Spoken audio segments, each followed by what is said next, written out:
Heat advisories extending from Wisconsin to Louisiana, Mississippi, and Alabama. And right around here, we're expecting some of the most extreme heat and humidity, likely to push heat index values over the next few days over 105 degrees. There's those heat advisories and the excessive heat warnings right here in our neck of the woods. In fact, mainly along and west of I-57 and I-24. These are the areas there in the hot pink color where we are anticipating the possibility today we could see some heat index values over 110 degrees. It is going to be a very warm, very humid day, and that's really where the big factor comes in here. We're not talking about record-breaking temperatures, but the humidity will be running extremely high with dew points in the mid to upper 70s. Once again, the reason we focus so much on that humidity is because our bodies actually rely on sweat to evaporate and to cool ourselves down. When the humidity is running high, that is extremely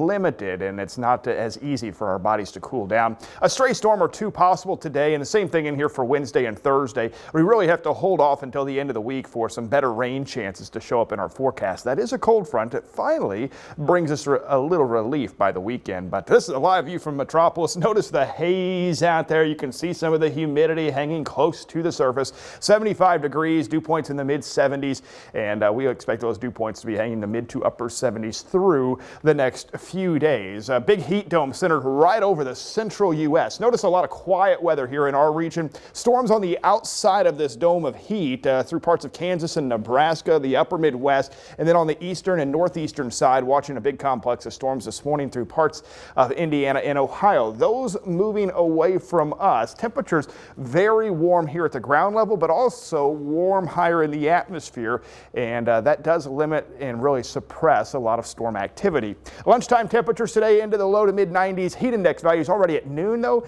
over 105 in some areas. And notice the little pop-up shower there. You may want to cross your fingers you get caught in one. They're going to be extremely isolated, but it will at least bring some relief if you do happen to see one.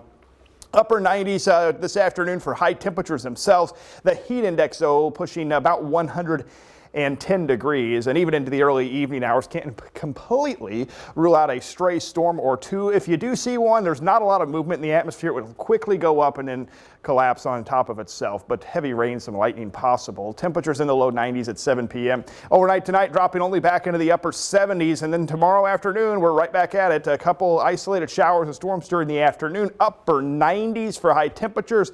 The heat index may not be quite as high Wednesday, but still likely over 105 degrees for the next 3 days. So today, tomorrow, and Thursday will likely be the three hottest days of the week. Still on the warm side there Friday, about 95, heat index about 104. And then we start to see some cooler air make its way into our forecast. Scattered showers, scattered storms, a little better possibility of that on Friday and into Saturday morning. Saturday afternoon, the rain starts to clear out. High temperatures, though, Saturday and Sunday only in the upper 80s. Bouncing back, though, into the lower 90s towards the early part of next week. So rain likely on Friday. It looks fairly likely, at least some scattered showers and storms with that cold front. All right, thanks for that.